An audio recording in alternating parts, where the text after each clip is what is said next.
One of the best ways to learn is by doing. When you become a flight instructor, you'll see firsthand how students learn, and you'll discover the best methods to effectively convey your vast amount of aviation wisdom. But you don't have to wait until you're a CFI to get a taste of the teaching experience. Welcome to the world of the flight instructor. You're about to receive a glimpse of the pilot training experience from a CFI's point of view. And you never have to leave the comfort and safety of your home or office.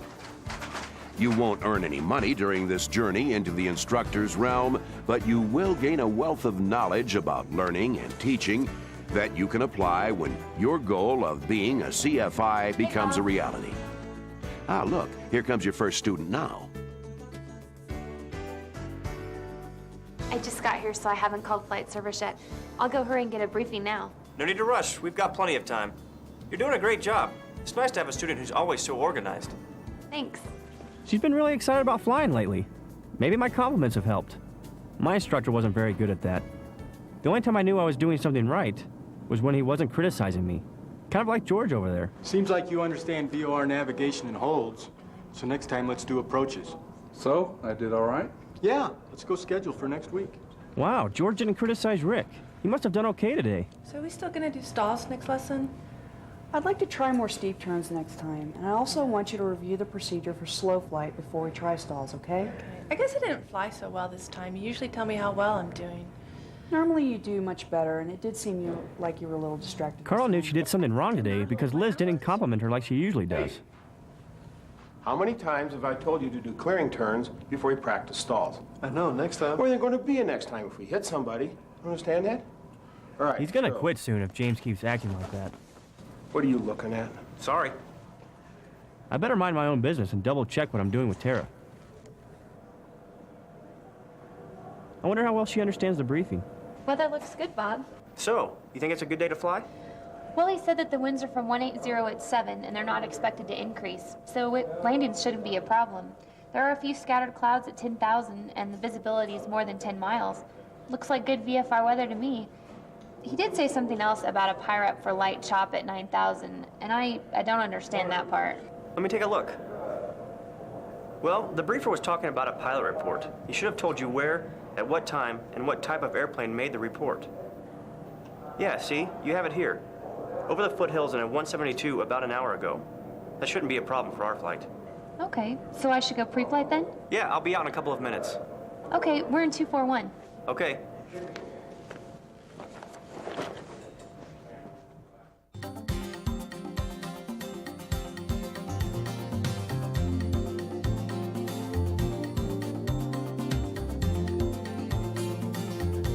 I remember when Tara was first learning. She was trying so hard to steer, she missed every call from ground.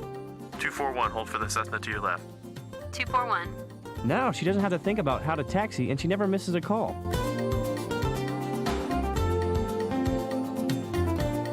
So, to set up for the descent, first reduce the power to about 1500 RPM. Cessna 241, you're following traffic at 11 o'clock, entering the downwind. Report that traffic in sight. Why isn't she doing anything? She must be overwhelmed. I better help her out. I have the controls. Go ahead and answer the tower. Okay, you have the controls. Tower, 241, I have the traffic in sight. I'll do the approach and landing so you can focus on the procedures. Then, I'll handle the radios so you can practice some landings.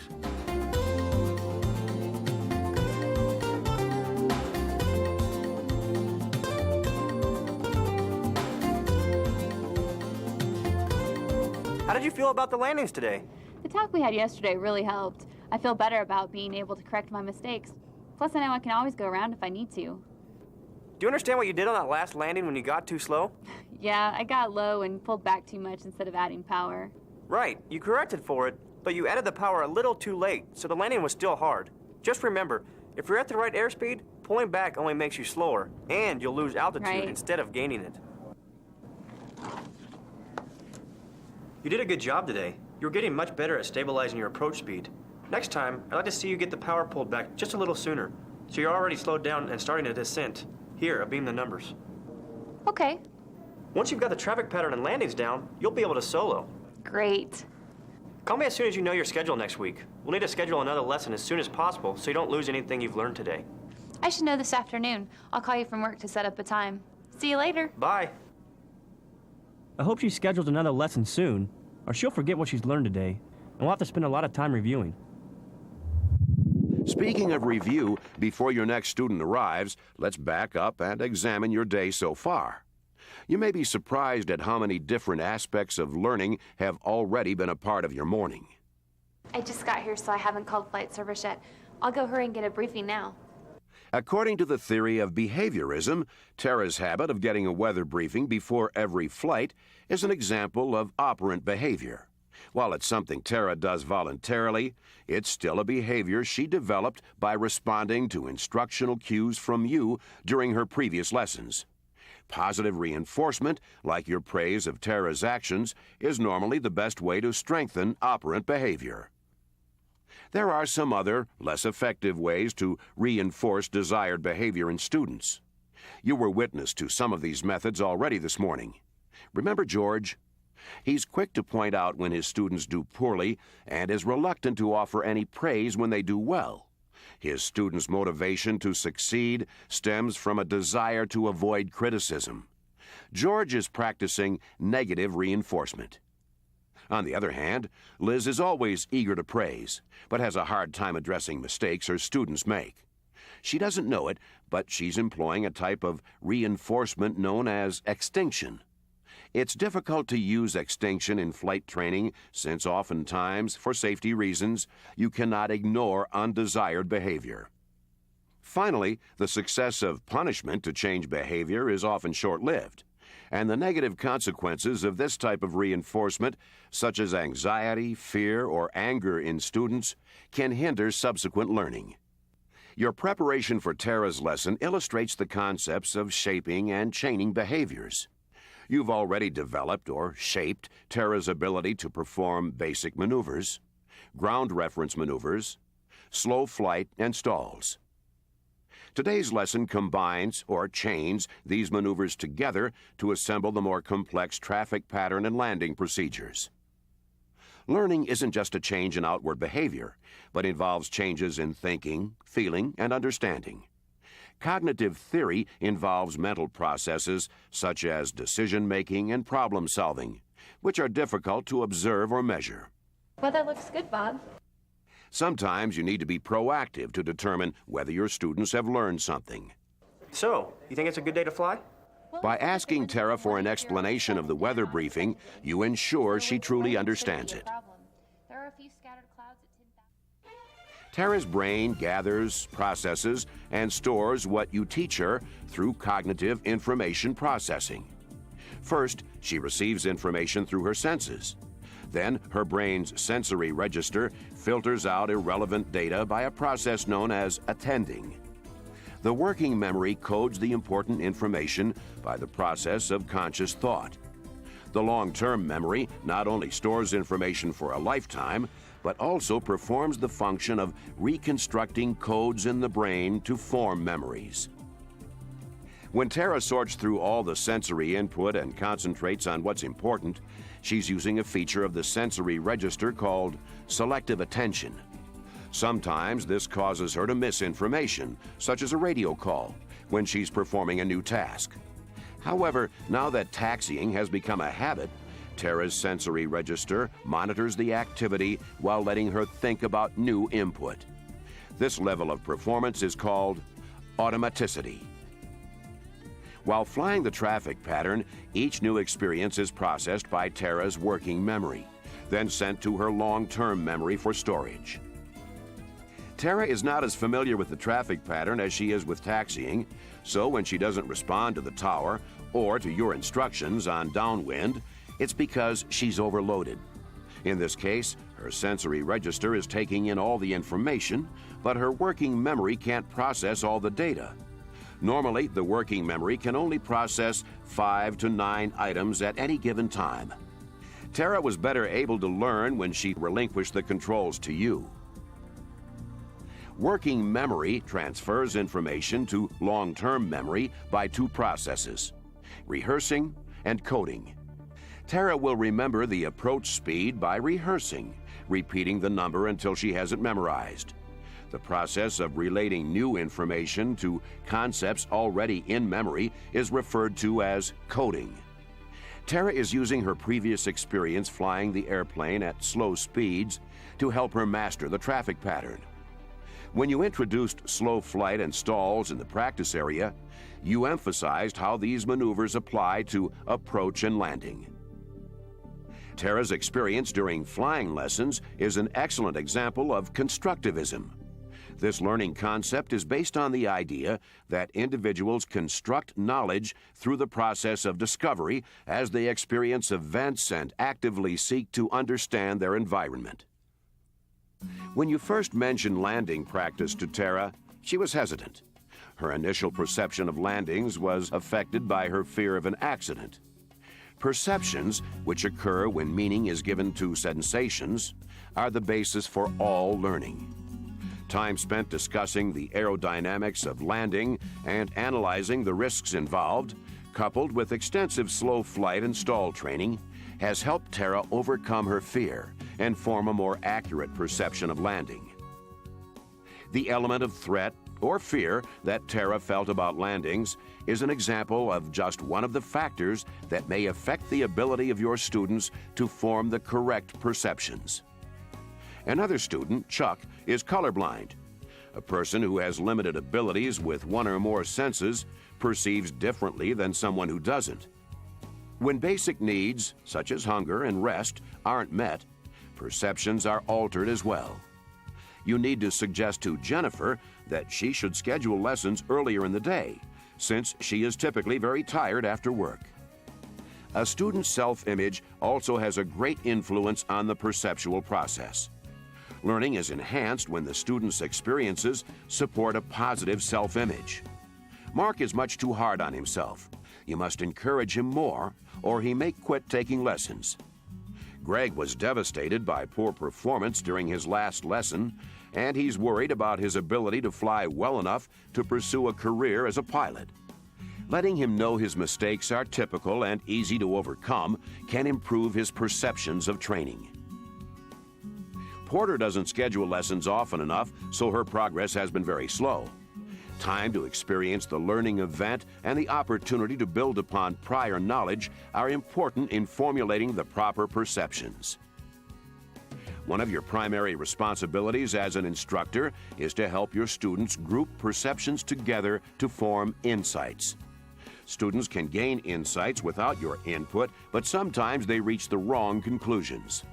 Yeah, I got low and pulled back too much instead of adding power. For example, since climb practice typically involves the use of high power settings, students may assume that gaining altitude can be accomplished solely by pitching up. Tara's initial reaction when she was low on final may have been a result of this perception. However, your discussions and demonstrations, as well as practice of slow flight, help Tara gain the proper insight about operating at slow airspeeds, allowing her to realize her mistake and correct it by adding power. While Tara's flight went well today, you've accomplished little if she doesn't retain the new information and skills she learned. You may not even realize it, but to help Tara remember what was covered, you employed several principles of retention during this lesson. For example, you associated the traffic pattern and landing procedures with other maneuvers she's performed in the past. By practicing several landings in a row, Tara benefited from meaningful repetition.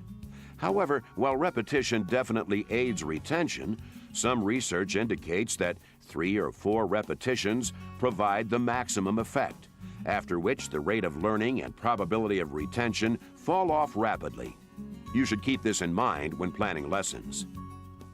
During your debriefing, you praised Tara's performance. You did a good job today. You're getting much better at stabilizing your approach speed. And offered her encouragement for the next lesson's practice. Next time, I'd like to see you get the power pulled back just a little sooner, so you're already slowed down and starting a descent. Here, I'll beam the numbers. Okay. When you pointed out how this practice leads to the first solo, you provided her with motivation Once to you've got remember. the traffic pattern and landings down, you'll be able to solo. Great. Finally, flight lessons inherently aid recall since they involve learning with all the senses. Even if Tara's brain successfully processed today's experience into long-term memory, the information can be forgotten due to disuse. The more time that passes between the learning event and the attempted retrieval, the more likely the event will be forgotten. The information is still in the brain, but over time, the neural pathways break down between the various cells that store memories. After review and additional practice, the pathways should return. In addition to disuse, there are other reasons that Tara may forget elements of what she learned today. For example, interference occurs when material is forgotten because a separate experience has overshadowed it, or when the learning of similar things has intervened. If Tara were to fly with a friend over the weekend in a different model of airplane, she may confuse some of the procedures with those she learned today. Now that Tara's lesson is completed, you can turn your attention to your next student, Chad. Okay, thanks, Ken. See you in about 15 minutes. Hi, Bob.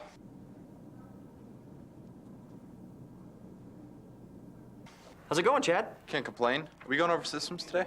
Yeah. Did you get a chance to read your assignment? Yeah, I read all of Chapter 11, and I read the articles you gave me about turboprop and jet engines. They were pretty interesting.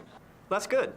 Instead of doing ground school, I set it up so we could go over to the hangar to look at a variety of airplanes while they're being worked on. Sounds great. Chad's gonna like this. He gets to ask questions and have some hands-on experience.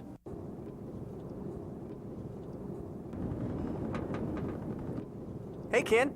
Hey, Bob. How's it going? Oh, pretty good. Good. I'd like you to meet my student, Chad. Chad, nice to meet you. Hi. Can we take a look at what you're working on? Well, sure. I just got through repairing the throttle cable on a 172.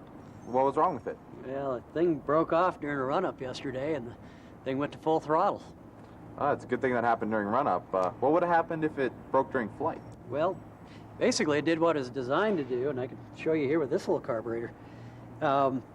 Typical carburetor has a throttle control lever, and this is where the cable would attach to. You got a throttle plate, and you can see that this would be the idle position, and there's full throttle.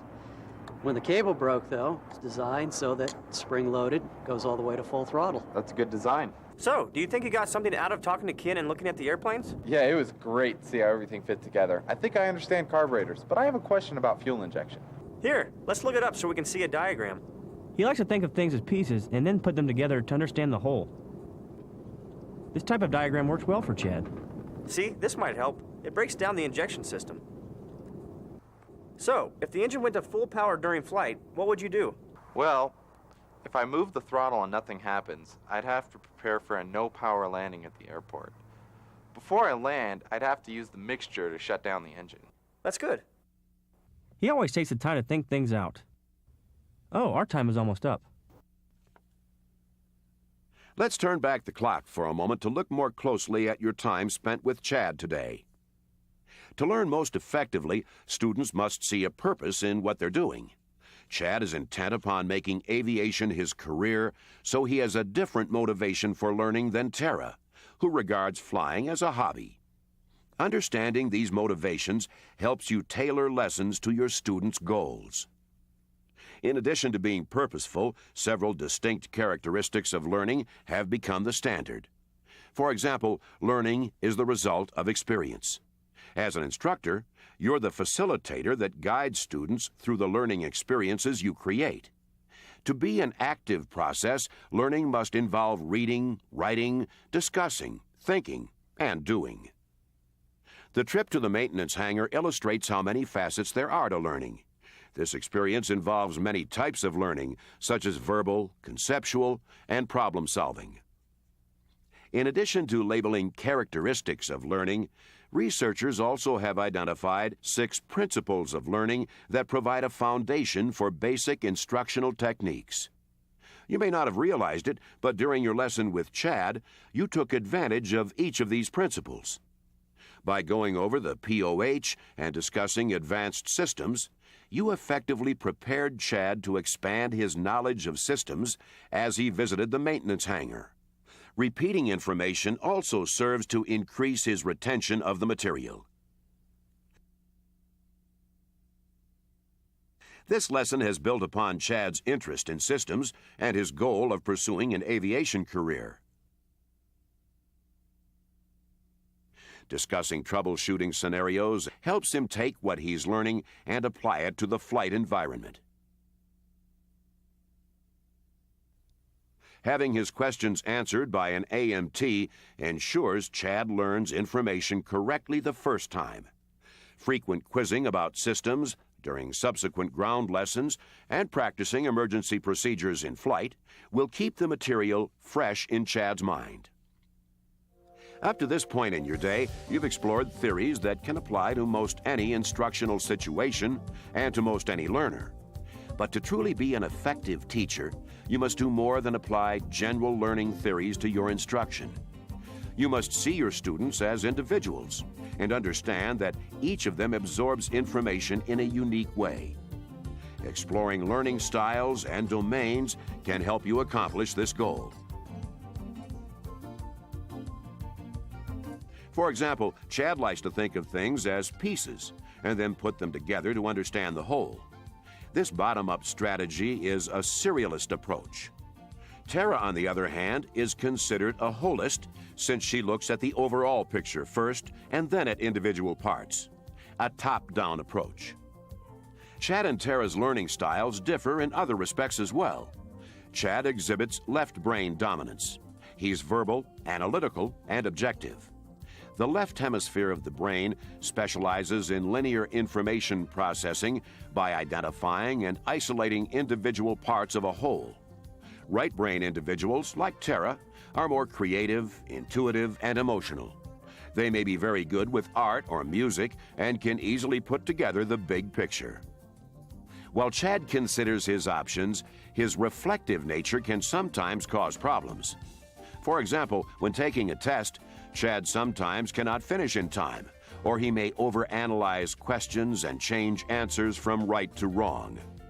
Tara, on the other hand, is somewhat impulsive.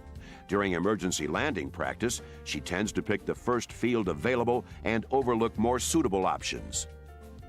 In addition to the learning styles that apply to how students process information, there are learning styles based upon the dominant sense involved in the learning process. Auditory, kinesthetic, or visual. Tara learns primarily by listening. Chad by doing. And your next student, Mike, by watching. You can tailor your teaching to accommodate all three of these learning styles. Hey, Mike. Hey, Bob. I'll be with you in just a minute. Chad, why don't you schedule the 182 tomorrow at 9? All right, I'll see you tomorrow. See ya. So, are you ready to try an ILS today?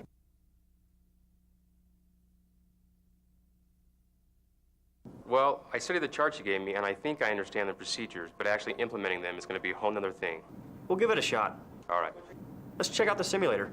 I hope he can apply what he's learned so far. He had a hard time when we first started practicing VOR and NDB approaches. Your speed looks good, Mike. What do you need to do next? Well, when I hit Cassie, I need to intercept the localizer outbound. And what altitude do you need to be at? I should be at 8,000 when I hit Cassie. Actually, you need to stay at 9,000 until you're done with the procedure turn. Take a look at your approach plate. I've flown this approach 3 times now, and I still can't seem to stay on altitude. Well, let's take a break and just practice some altitude and heading changes. Then we'll try this approach again. He's a little overwhelmed trying to put together all the new procedures. Maybe trying something else for a while will help. I'll give him a pattern to fly that's like the approach. So, are you ready to try that approach again? Sure. I hope practicing those patterns helps. I feel much better about the approach now. Yeah, you did great. You held your altitude well that last time, and you stayed on the localizer pretty much the whole way. Let's take a look at what we're going to do tomorrow.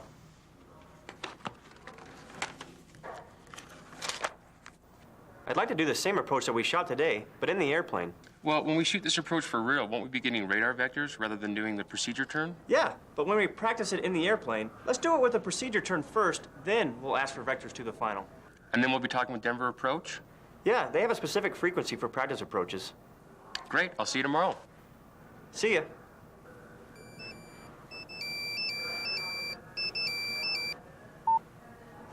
Hello?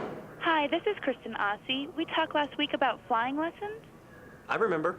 Well, I'd like to schedule that intro flight tomorrow if you still have the time. Sure. Would you like to meet me at the FBO, say, at 1700 Z? I'll call flight service and get a briefing for the practice area before we go up. What? Stop, rewind, try again. Meet me at 9 o'clock at the building called TAC Air. It's south of the tower. You'll see signs for it as you drive into the airport. Ask for me at the first counter you see when you walk in the door. There'll be a sign over the counter that says Wings Aviation. I'll check to see if the weather is good for our flight. And if it isn't, I'll give you a call by 8 o'clock. I'm sorry, I didn't hear that last part. My phone must be cutting out. I was just saying that I'll check and make sure the weather is okay, and I'll call you by 8 o'clock if it isn't. That sounds good. I'll see you tomorrow then. Okay, thanks. See you tomorrow.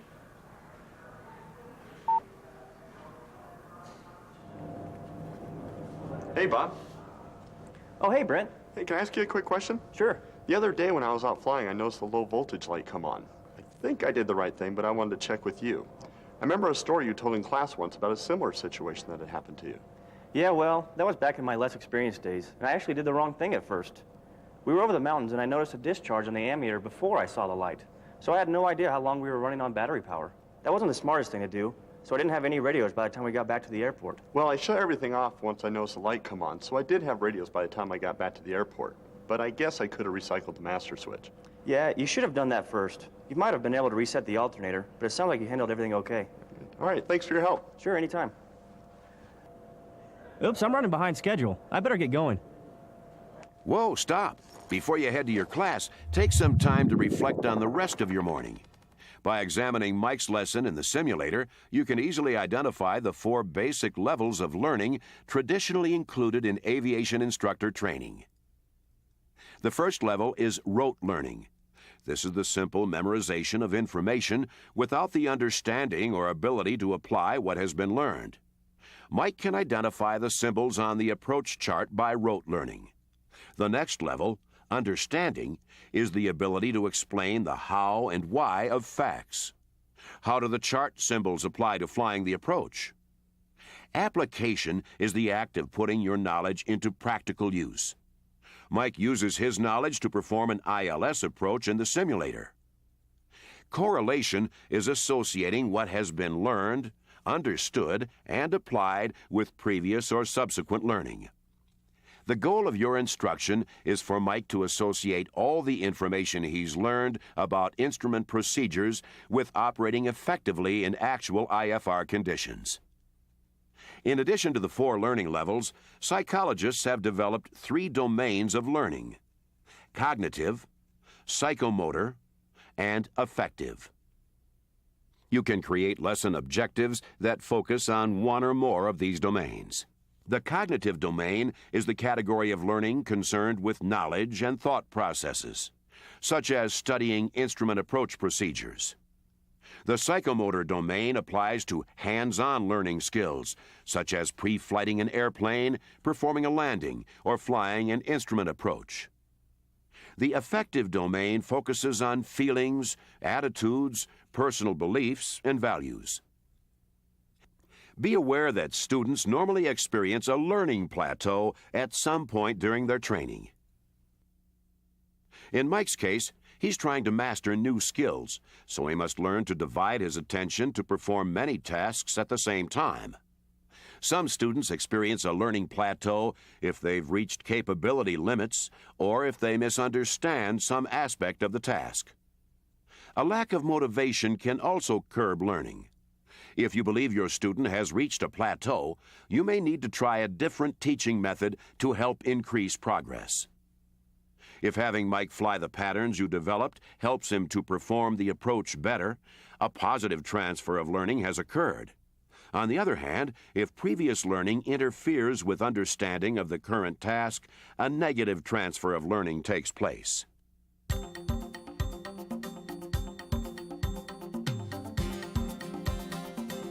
When you exchange ideas with your students, you've participated in the communication process.